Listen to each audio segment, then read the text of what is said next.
Kris, thank you again for answering a few questions for us. So money and having enough of it to enjoy life is an interest to many. So how can we achieve more financial abundance in our life? Indeed, with this one, we could spend many hours, workshops and books and tools. Suffice it to say that again we must revert to the frame of mind, the state of your mind. So if you think you're attracting money by worrying that you do not have enough money, that your bank account is nearly zero, that you are living from paycheck to paycheck, you are not concentrating or paying any attention to attracting any abundance of any kind, but instead drawing a lack of. Which is a phenomenal state of mind to be in if that is where you want to be in. And we might even be so bold as to say that for many people it appears that this is a desired state because it is conditioned. So whether you call them beliefs or something else, always the expectation is there that at any moment, any small amount of affluence that you may have, even down to your last penny, will be sucked out of your pocket. Because that is what you are concentrating on. Does that make sense? That does. So what do you do instead? You can begin by building up a deep set of convictions and attitude and expectation that even though you do not presently see any physical evidence that you have 10 more cents to your name, that you expect it to appear within your reality at any time. The doors are open. So how do we do that? By just telling ourselves it?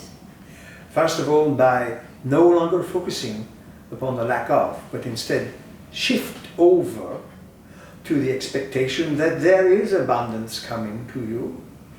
And it may not come when you insist it does, but that you know it is around the corner.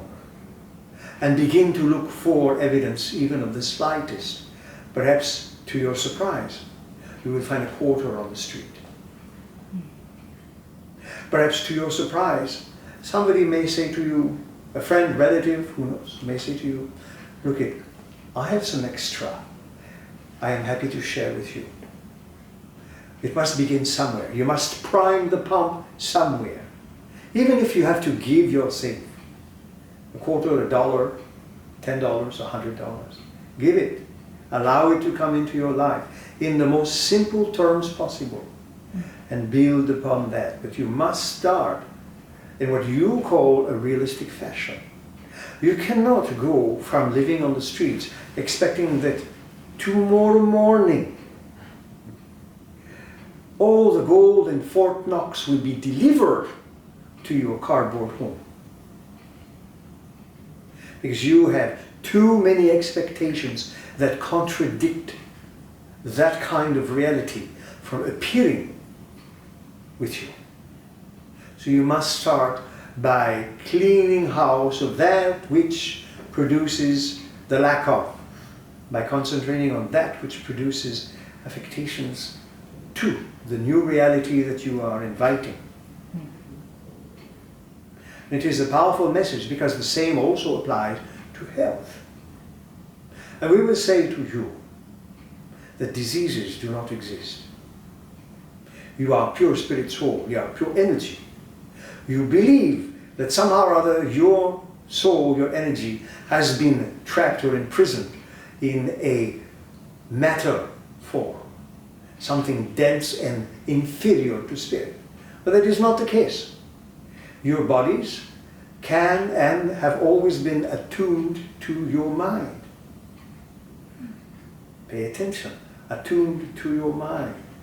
So if your mind is in itself attuned to Source, then how can you have any dis-ease?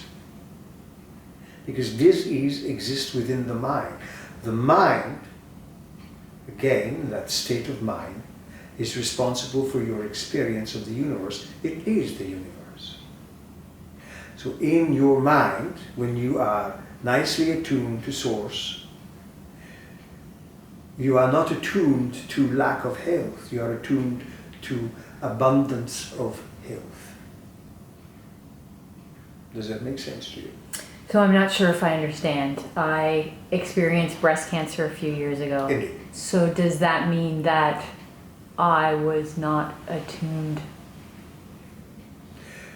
You were, in one way or another, like many, many individuals, tapped into the conditioned state that somehow, at any corner, at any moment of the day, you might become a victim of diseases, even of your own body,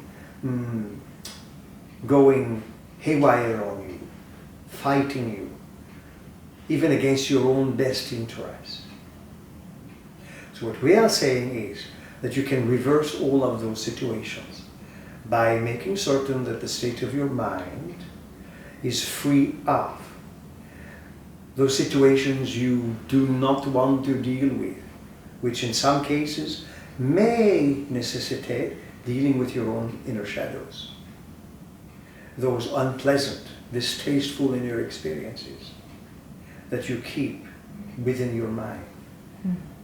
Imagine, if you will, like many people, under your sink, you have a garbage pail, a composting pail of some kind.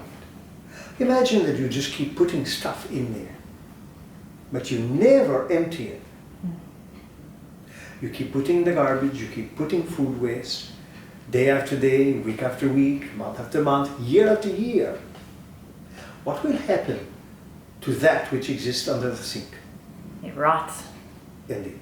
It will become festering and dangerous and toxic. So throughout many people's lives, there are all manner of emotional situations that are never explored properly, and they are shoved deep into your so-called unconscious, basically into your emotional bodies.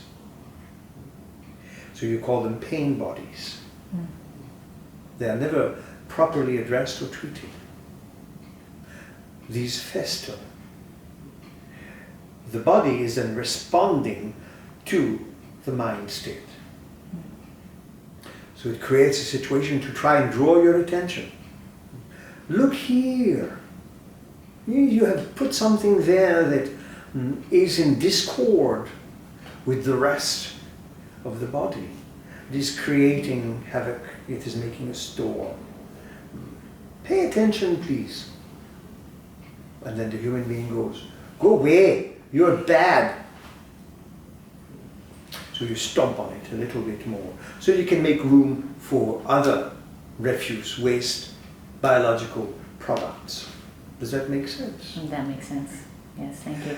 And yet, within the core of your being is a deep, deep well of love. We're not talking puppy love. We are talking love.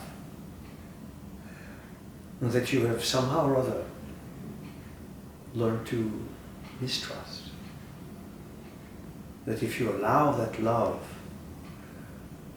somehow or other it may disappear, may be taken from you.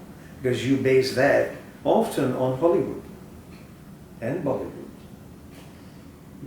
Your lives have become reflections of movies. So you have become caricatures of caricatures. You are such powerful beings that you can transform all of that. You can transform the universe, because the universe is your state of mind. And when you can transform your state of mind, your experience of the universe is completely changed. So you have at your disposal a great power.